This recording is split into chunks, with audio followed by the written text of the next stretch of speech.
अब्दुल हमीद उर्फ बाबू इनामदार को नांदेड़ शहर कांग्रेस कमेटी का नायब सदर बनाए जाने के बाद इनकी हर तरफ गुलपोशी की जा रही है और इन्हें मुबारकबाद दी जा रही है। बाबू इनामदार समाजी खिदमात में बिला लिहाज मजहब व मिल्लत पेश रहते हैं। इनकी इसी समाजी खिदमात के लिए इन्हें हर समाज और हर शोबे में कद्र की निगाह से देखा जाता है। जब से इन्हें शहर कांग्रेस कमेटी का नायब सदर का ओहदा दिया गया है तब से इनकी गुलपोशी का सिलसिला जारी है। ITI इलाके में गाड़ी चालक मालक संगठना और बाबू सरोदे मित्र मंडल की जानिब से इनकी गुलपोशी की गई और इन्हें मुबारकबाद पेश की गई।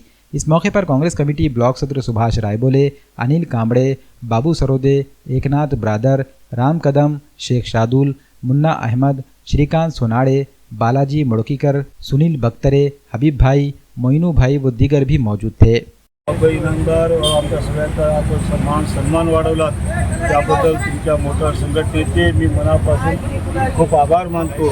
असंच प्रेम आमचे तुमच्यावर असावं, तुमच्या आमच्यावर असावं आणि दोघांच्या प्रेमातून एखादी चांगली गोष्ट घडावी अशी मी ईश्वरचरणी प्रार्थना करतो।